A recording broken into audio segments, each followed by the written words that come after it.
Manchester, England, spring season 2004. A man enters a jewellery store in the city centre. I need a custom ring, gold, with my name engraved on it. That evening, he meets his brother at a restaurant. The two brothers are discussing a new opportunity, a major plan. The older brother places a folder on the table. Inside are photographs of 6 industrial locations, warehouses, factories, old buildings scattered across Manchester, London, and other cities. We can acquire all these properties for under £6 million. The younger brother examines the photographs. Dilapidated buildings, vacant spaces, seemingly worthless to ordinary people. But he sees something different. "We'll need someone we can trust," he says, "a valuer." The older brother agrees. "I know someone. Richard McCarthy, chartered surveyor, works with all the major banks. Will he cooperate for the right price?" The younger brother touches his new ring, feels the engraved letters, his name, his identity. Arrange a meeting. But the younger brother doesn't realize that the decision he's just made will end with his brother spending 23 years in prison, £50 million stolen from British banks, and that gold ring, a symbol of pride, will be seized as evidence in one of the UK's largest fraud cases. But the ring won't be the only mistake. Because what's coming is a scheme so audacious that when it finally unravels, one brother will flee to Pakistan, while the other spends the rest of his life behind bars. Manchester. The two brothers identify their first target, an old warehouse in an industrial area. Poor condition, vacant for years. Market value approximately £1 million. They purchase it through one of their companies. Cash purchase, clean transaction. Then the magic begins. They establish shell companies. Simple process. Register them at Companies House. Just £15 per company. They give them professional-sounding names. Northern Commercial Holdings Limited. Manchester Property Ventures SA. Metropolitan Development Corporation. Each company has a registered address, virtual office, £50 per month. Now the game begins. Company A, which they own, sells the warehouse to Company B, also owned by them, for £2 million. Paper transaction. No actual money changes hands.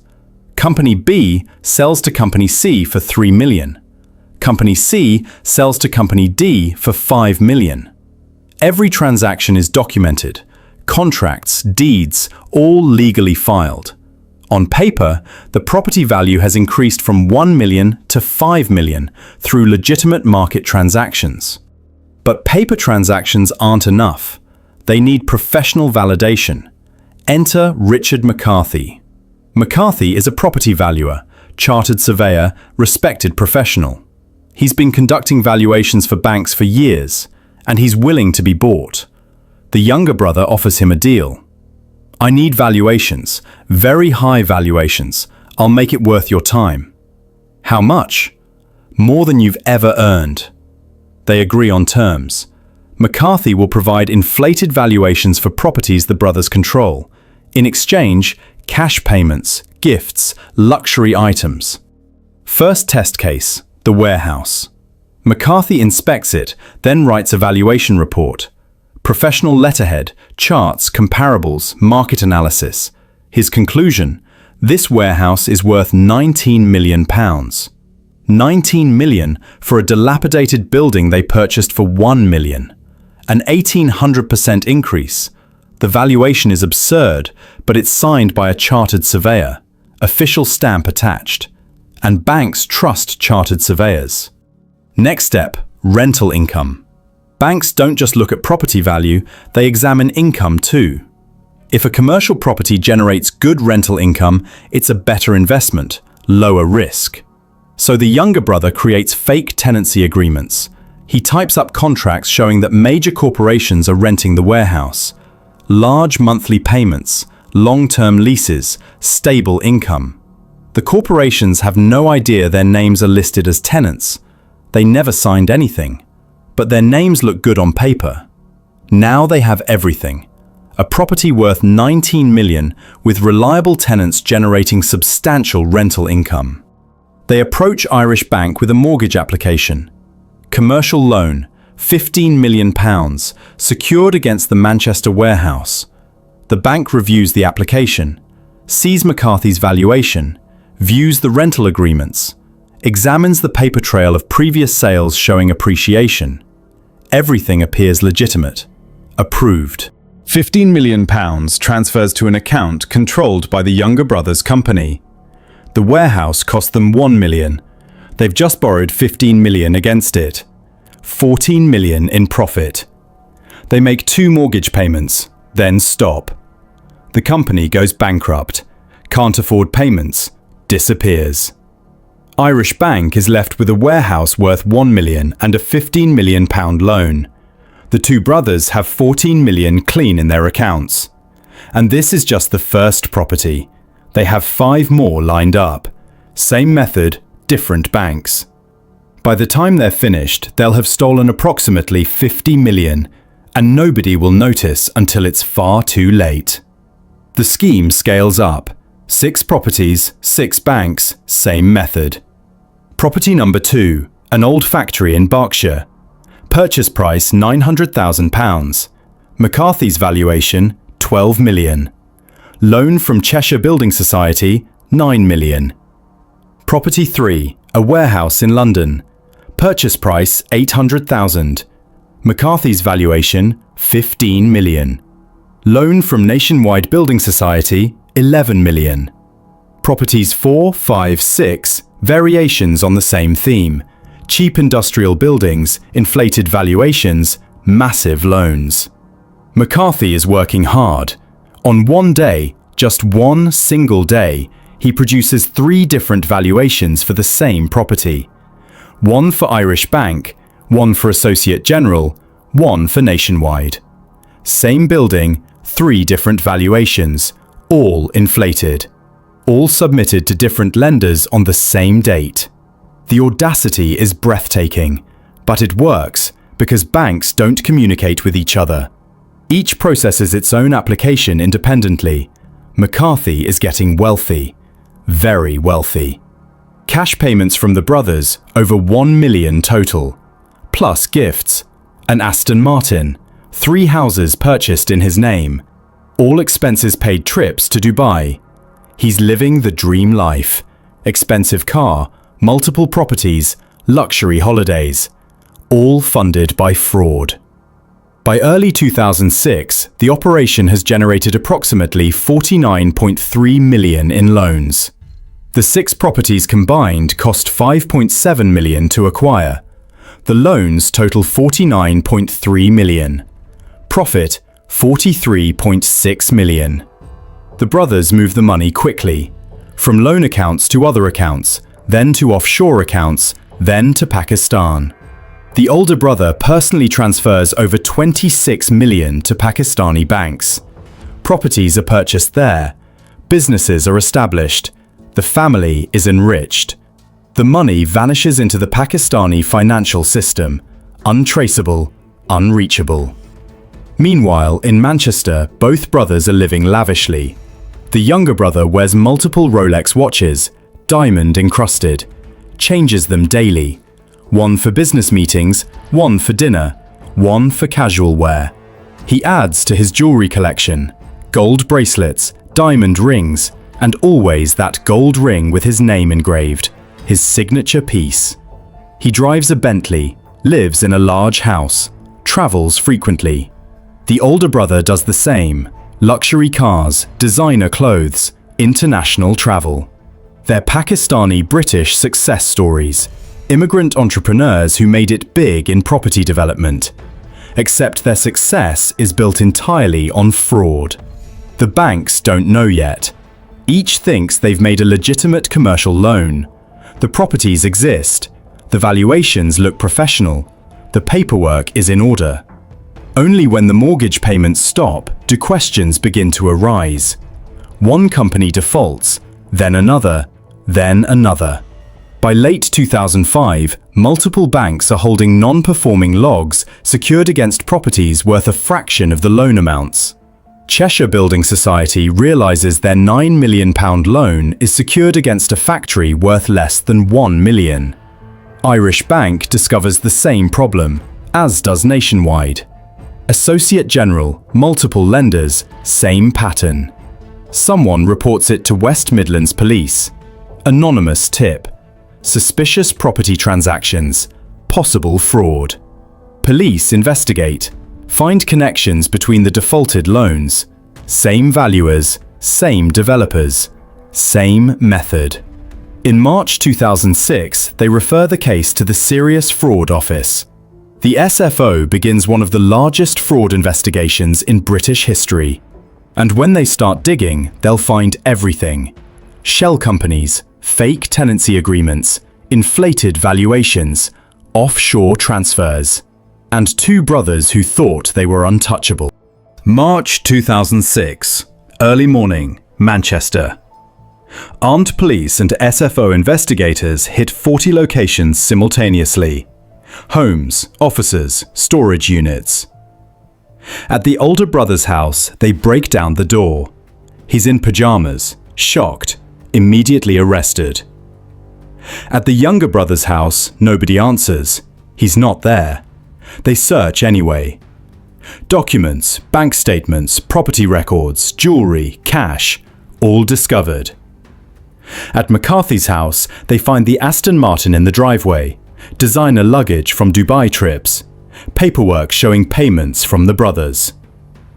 Over the next 48 hours, the SFO seizes hundreds of hard drives, thousands of documents, bank records from multiple countries. The evidence is overwhelming.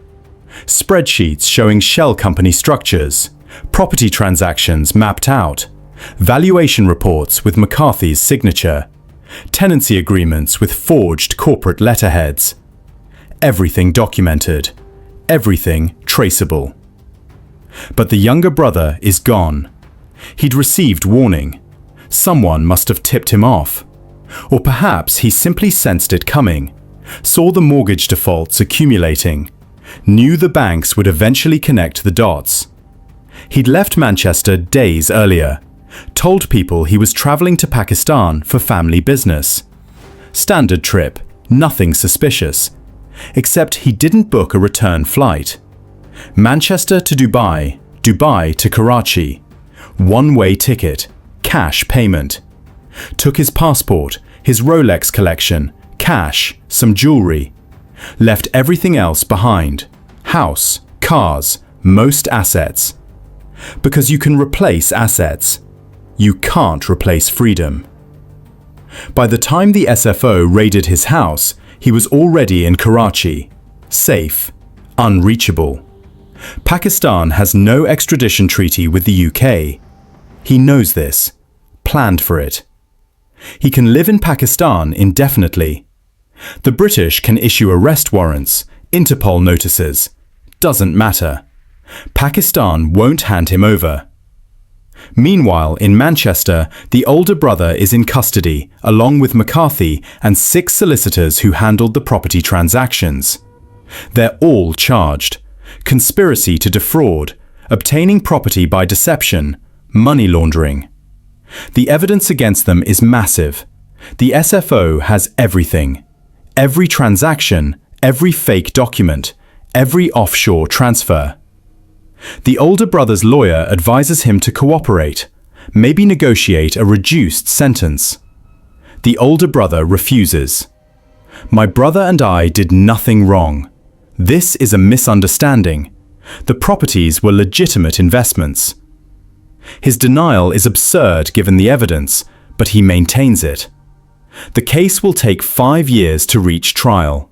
5 years of legal motions, document review, witness preparation. And when it reaches Southwark Crown Court in 2011, the evidence will fill volumes. But the younger brother won't be there. He'll be in Pakistan, living on money stolen from British banks, while his brother faces justice alone. Southwark Crown Court, London. The trial lasts months. The prosecution presents evidence, fake tenancy agreements, corporations listed as tenants who never signed contracts. The older brother's defense, legitimate business practice. Offshore transfers, £26 million sent to Pakistan immediately after loans were received. Defense: normal business operations. The evidence is crushing. Richard McCarthy is tried separately, denies everything, claims his valuations were professional opinions. But the prosecution shows he valued the same property at 3 different amounts on the same day for 3 different banks. Professional opinion or fraud? McCarthy, guilty. 7 years. 6 solicitors are tried. 3 acquitted. 3. The jury can't reach a verdict. The SFO doesn't retry them. The older brother, guilty on all counts. The judge delivers sentencing. This was a massive and well-orchestrated criminal operation. You targeted financial institutions. You stole approximately £50 million. You showed no remorse. You personally transferred $26 million to Pakistan. The scale of this fraud is off the scale. 13 years imprisonment. Bank representatives sit quietly. 13 years seems inadequate, but it's the longest sentence for mortgage fraud in British legal history at that time. The older brother is taken away. Westminster Magistrates Court issues a confiscation order. The older brother must pay £29,276,565 within 6 months or receive an additional 10 years. The older brother doesn't pay, claims he doesn't have the money. The court doesn't believe him. An additional 10 years on top of 13. Total, 23 years. He's moved to HMP Wandsworth, serves his time quietly. Meanwhile, in Pakistan, the younger brother reads about his brother's sentence. 23 years. He feels guilt, but not enough to surrender himself. He's made a calculation. His brother pays the price. He keeps the freedom and the money. Over £26 million in Pakistani bank accounts, properties, businesses, land. He's living well, not extravagantly, carefully, low profile. Comfortable house in Rawalpindi. Owns over 1,100 acres of land. Investments in local businesses. His son Hamza manages some properties. Life is good.